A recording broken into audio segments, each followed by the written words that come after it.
The area that is now Burlington, Iowa, was opened for settlement in 1833. Like many river towns on the upper Mississippi, it is nestled among the many bluffs, hills, and hollows. The hills made it very difficult for the early settlers to get around town. This was especially true for Burlington's North Hill.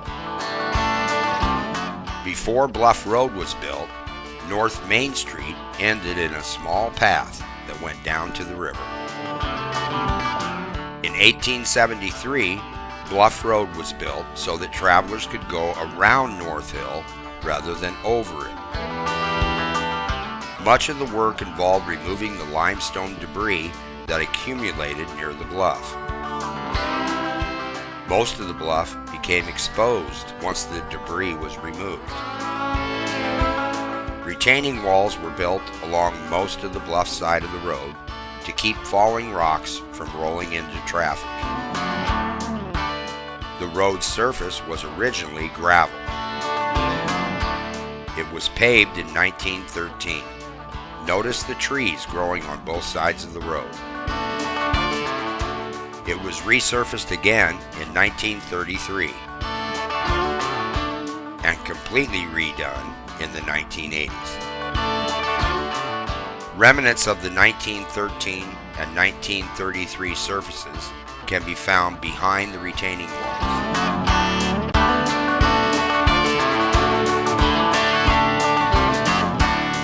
Looking up, we see where Spring Street ends.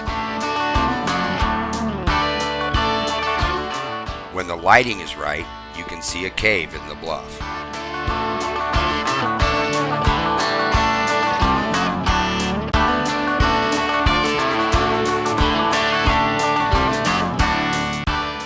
Above us now is where Franklin Street ends. Mosquito Park is located above the bluff at this point. Mosquito Park used to be part of a larger park called North Park, which ran from Spring Street all the way to North Street. Mosquito Park got its name because it is no bigger than a mosquito. Mosquito Park in an earlier day.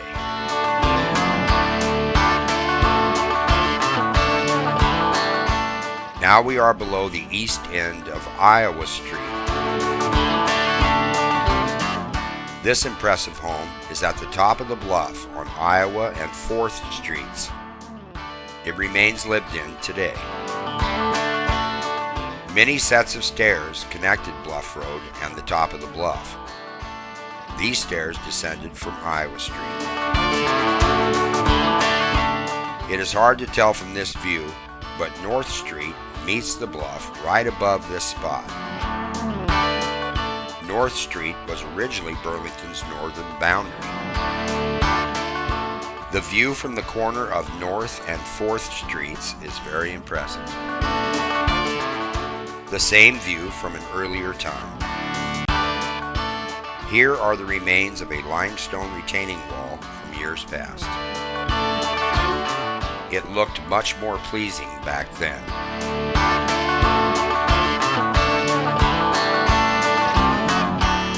This spot may look like a ravine. It is, however, all that is left of Rohrer Avenue. Rohrer Avenue used to run all the way down to the river. When Bluff Road was built, the east end of Rohrer Avenue was cut off and it became too steep for traffic. It was eventually abandoned.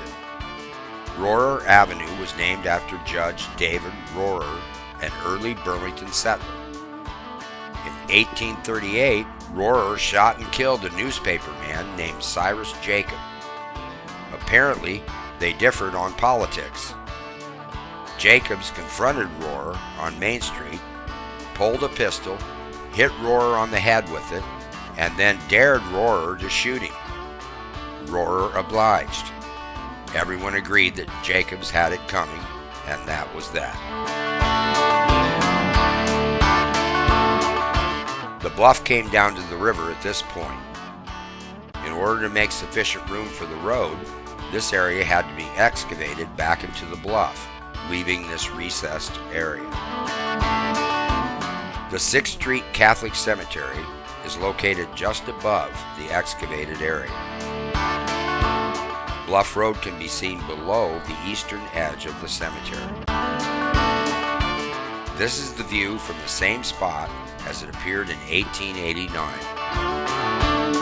Notice the bridge. Behind these trees is a ravine with historical significance. The ravine forms a natural amphitheater. Local lore has it that the Sauk War leader, known to the settlers as Chief Blackhawk, on several occasions stood on this boulder and counseled for war. It is slowly being covered with leaves and fallen limbs.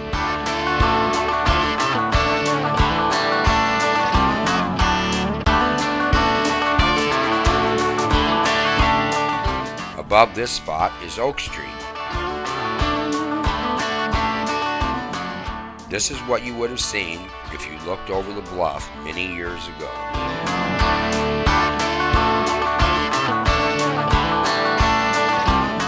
This 1873 map of Burlington shows a pioneer road that went from the 6th Street Cemetery down the side of the bluff, ending near what is now Case Company. It was the route that pioneers used to get from North Hill to the Bottomlands. The Pioneer Road can be seen from Bluff Road. This picture was taken from what is left of the Pioneer Road. Now let us turn around and take a look at the river side of Bluff Road as we head back downtown.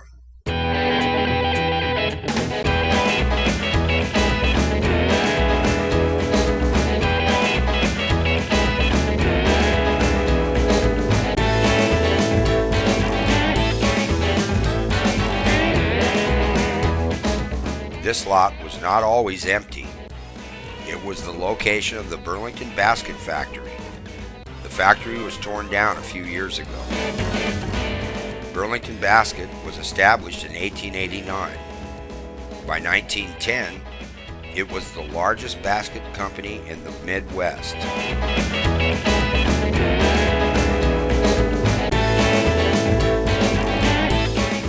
Burlington Basket Factory had a canal that was used to float logs from the river to the factory. If you look real close, you may be able to see the remains of the canal. This map shows an area called the Willow Patch. It was a swampy area full of shanties, houseboats, and boats on stilts. From Burlington's early days until the early 1900s, it was the worst part of town. Fighting, prostitution, a den of thieves. Even policemen tried to avoid it. One story is that a dainty social crusader named Jenny Coulter marched into the patch and approached the woman whose word was the law among its residents. Coulter told this woman that their children needed an education. The queen bee agreed. She put out the word that Coulter was not to be bothered and that the children would attend her classes, and so they did. At one time, Yetter Oil had several large storage tanks here. A small steep road ran from the Bluff Road down to the oil tanks. This is a section of the 1836 Des Moines County Land Survey. Notice the narrow body of water that snakes from the upper left side of the map down to the lower right. That is Flint Creek, or Flint River as it was called then. For most of the 1800s, it ran right behind what is now Case Company and entered the river right about here. Later, the creek changed course and emptied into O'Connell Slough, as it still does today.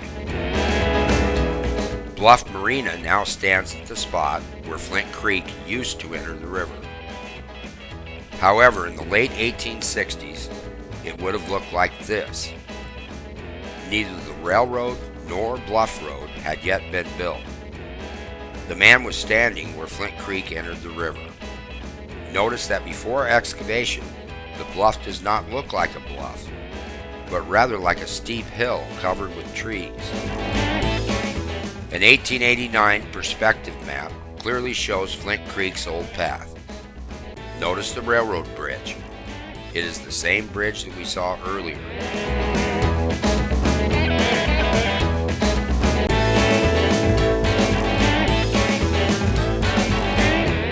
A tall retaining wall supports the road. It is part of the 1980s road redesign.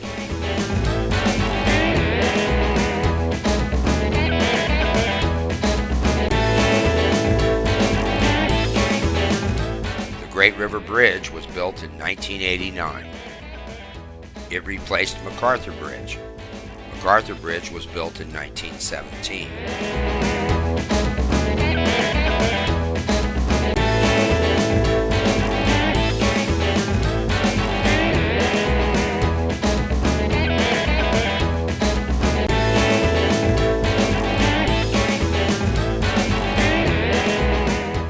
Let us end where we began, where Main Street ends and Bluff Road begins.